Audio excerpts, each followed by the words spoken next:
ఇసుక బీజేపీ సింధూరం మహిళలు గరం గరం మొన్న ఆపరేషన్ సింధూర్ ద్వారా వచ్చినటువంటి లబ్ధి సరే లబ్ధి ఎంతవరకు వచ్చింది ఇప్పటికీ అనేక ప్రశ్నలు వస్తున్నాయి ఆపరేషన్ సింధూర్ని ఎందుకు అర్ధాంతరంగా నిలిపివేశారనేది సరే వచ్చినటువంటి ఆ ఎంతో కొంత క్రెడిట్ని బీజేపీ ఎందుకు రాజకీయంగా వాడుకుంటుంది ఆ సింధూరాన్ని అనేక చోట్ల ఉత్తరాది రాష్ట్రాల్లో మహిళలకు పంచిపెట్టబోతుంటే వాళ్ళే గల్లాబట్టి నిలదీస్తున్నటువంటి పరిస్థితి ఉంది ఇట్లా బీజేపీకి అలవాటు ఏమైనా వస్తే దాన్ని రాజకీయంగా లబ్ధి చేకూర్చడం కోసం వాడుకోవడం కోసం అలవాటు ఉన్న విమర్శలు వస్తున్నాయి రైట్ శ్రీధర్ గారు ఆపరేషన్ సింధూర్ జరిగిన తీరు మనం చూసాం సో అది ఎందుకు ఆపేశారనేవి మరొక అనేక క్వశ్చన్స్ కూడా వస్తున్నాయి కానీ వచ్చినటువంటి ఆ కొంత లబ్ధిని కూడా రాజకీయంగా బీజేపీ వాడుకుంటుంది దాన్ని మహిళలు ఉత్తరాది రాష్ట్రాల్లో ఎక్కడెక్కడ నిలదీస్తున్నటువంటి పరిస్థితి ఇక్కడ రెండు అంశాలు పక్క దేశంతో మనం యుద్ధం చేశాం ఆ యుద్ధం చేసింది ఓన్లీ భారతీయ జనతా పార్టీ కాదు మోడీ సేన కాదు భారతీయులంతా యుద్ధం చేశారు భారతీయులంతా కేంద్రం వెనుక నిలబడ్డారు కాబట్టి భారతదేశం పాకిస్తాన్తో యుద్ధం చేసిందిగా భావించాలి కానీ ఆ యుద్ధాన్ని ఇవాళ సింధూరం పేరుతో ఒక పార్టీకి దఖలుపరిచే ప్రయత్నం అయితే చేస్తున్నారు అది చాలా దిగజారిన చర్య అది ఒక జాతీయ పార్టీ స్థాయిలో ఉన్న బీజేపీకి అది తగింది కాదు ఎందుకంటే ఆపరేషన్ సింధూర్ అనేది ఏంటి దేశం యావత్తు నిలబడింది మీ అందరికీ తెలుసు మోడీ గారి వెంట రాజకీయ విభేదాలు ఎన్నున్నా కూడా నిలబడింది యూ ప్రొసీడ్ కండి మేముంటాం మీ వెంట అన్నప్పుడు ఇవాళ దేశానికి సంబంధించిన ఒక నినాదం అనండి లేదా ఒక యుద్ధానికి సంబంధించిన పేరు కావచ్చు దాన్ని దేశానికి మాత్రమే పరిమితం చేయాలి దేశ ప్రజలకు మాత్రమే అంకితం చేయాలి తప్ప ఒక పార్టీకి దాన్ని హైజాక్ చేసి దాన్ని ఒక రాజకీయ కార్యక్రమంగా తీసుకోవడం ఒక తప్పు రెండవది ఏంటంటే సింధూరం అనేది చాలా సున్నితమైన అంశం సరే ఒక భావోద్వేగము దానికి సంబంధించిన పదం కాబట్టి ఆ యుద్ధానికో లేదా ఆ ప్రక్రియకు ఆ పేరు పెట్టారు కేంద్రం సరే సంతోషం సో అంతవరకు ఓకే దాన్ని నార్త్ ఇండియాలో మాంగ్ అంటారు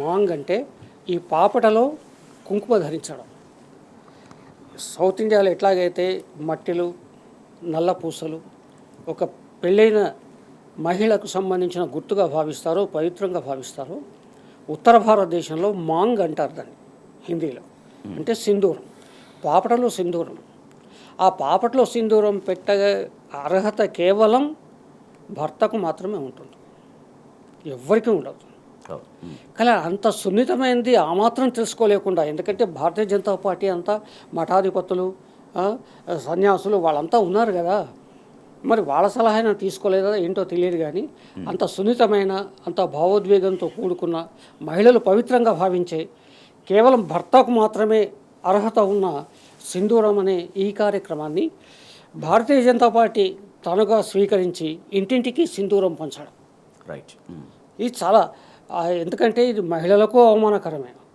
అందుకే తిరస్కరిస్తున్నారు తర్వాత దేశానికి అవమానకరమే ఒక దేశానికి సంబంధించిన ఒక యుద్ధ ప్రక్రియకు సంబంధించిన పేరును ఒక పార్టీకి మీరు దాన్ని పంకిలం పూసి ఆ బురదను పూసి వాడుకోవడం చాలా దుర్మార్గమైన చర్య ఈ సింధూరం అనేది పవిత్రంగా అట్లాగే ఉండాలి నిలవాలి ఇక ఆపరేషన్ సింధూరు మీరు అన్నట్టు ప్రస్తావించారు గతంలో అది ఆపరేషన్ సింధూర్ విషయంలో మరి అప్పుడే యుద్ధం ఎందుకు ఆపేశారు మరి ఇందులో అమెరికా అధ్యక్షుడి ప్రమేయం ఉందా లేదా అనే వివాదం నడుస్తుంది కానీ ఏదేమైనా కానీ భారతీయ జనతా పార్టీ దేశ భావోద్వేగాలు దేశానికి సంబంధించిన ఉమ్మడి పదాన్ని పార్టీకి వాడుకోవడం మాత్రం దారుణం రైట్ ఓకే నరసింహారెడ్డి గారు ఒక భావోద్వేగంతో వచ్చినటువంటి ఆ ఫలితాలని ఈ రకంగా రాజకీయానికి వాడుకునే ప్రయత్నం బీజేపీకి అలవాటే అని చెప్తుంటారు సో గతంలో కూడా అనేక ఉదంతాలు ఇవాళ ఎట్లా గుర్తు చేసుకోవచ్చు ఈ ఆపరేషన్ సింధూర్లో ఆ సింధూరాన్ని పంచిపెట్టేటువంటి ఈ ప్రక్రియ నేపథ్యంలో శ్రీధర్ గారు చెప్పినట్టు ఏంటంటే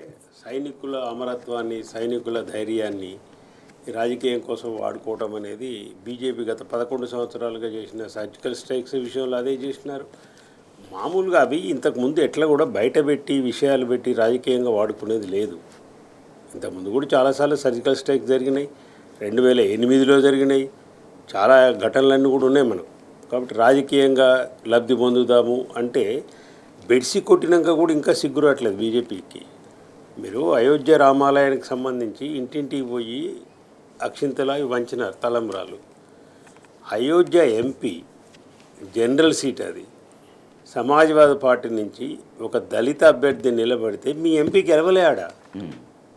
నువ్వు రకరకాల సినిమా షోలు చేసిండ్రు, అక్కడ తీసుకుపోయి సినిమా యాక్టర్లు అందరిని పిలిచిండ్రు, ఆదాని అంబానీ, అసలు భారతదేశంలో ఉన్న సంపన్నులను ఒకవైపు, సెలబ్రిటీలని ఒకవైపు, పార్టీ మొత్తం అక్కడ. నరేంద్ర మోడీ గారు పూజలు పునస్కారాలు ఓపెనింగ్. ఏం జరిగింది?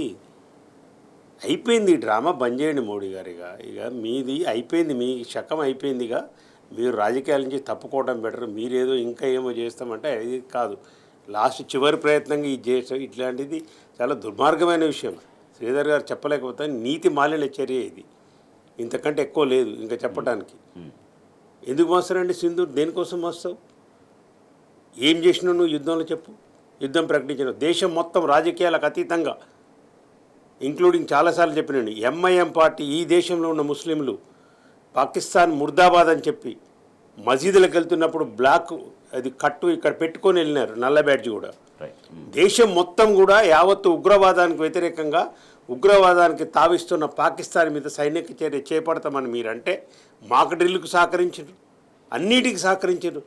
దేశం మొత్తం ఏమంటుంది? రాజకీయాలు, మతాలు, కులాలకు అతీతంగా ఎందుకు విరమించినావు? సీజ్ ఫైర్ ఎందుకు చేసినావు ఇప్పటివరకు చెప్పరండి. భారత ప్రభుత్వం ప్రకటించకంటే ముందు 4-5 గంటల ముందు ట్రంప్ ఎట్లా ప్రకటిస్తాడు? యుద్ధ విరమణ జరుగుతుందని, సీజ్ ఫైర్ అవుతుందని మీరు ప్రకటించకముందే పోనీ ప్రకటించిండ్రు. ప్రకటించిన తర్వాత మళ్ళీ ట్రంప్ ఏం ట్వీట్ చేసిండు? వాణిజ్యం బంద్ చేస్తా అంటే దిగొచ్చిండ్రు అని చెప్పినాడు. బెదిరిస్తే ఆయన డైరెక్ట్గా మాట్లాడిండు. ఆ వీడియోలన్నీ కూడా సోషల్ మీడియాలో తిరిగినాయి, పత్రికలలో వచ్చినాయి. అలా దాపరికమేముంది? దాపరికమేముంది అంటున్న దాంట్లో.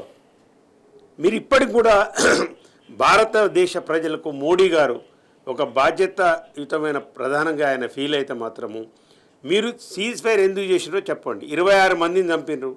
ఆ ఉగ్రవాదులు వాళ్ళైతే మీకు అప్పచెప్పలేదు పాకిస్తాన్ ప్రభుత్వం. నెక్స్ట్ 3 సంస్థలు, జైష్ మహమ్మద్ కావచ్చు, అల్ ఖైదా కావచ్చు, మిగతా అంతర్జాతీయంగా యుఎన్ బ్యాన్ చేసిన 3 ఉగ్రవాద సంస్థలు హెడ్స్ అందరు అక్కడే ఉన్నారు. ప్లస్ సైనిక వందనంతో మీరు మనం చేసిన ఆపరేషన్స్ ఎక్కడ ఇట్లా పిఓకేలో కానీ పాకిస్తాన్లో కానీ 9 చోట్ల మన సైన్యం మంచి కొట్లాడింది. వాళ్ళని కొంతమందిని చంపినారు.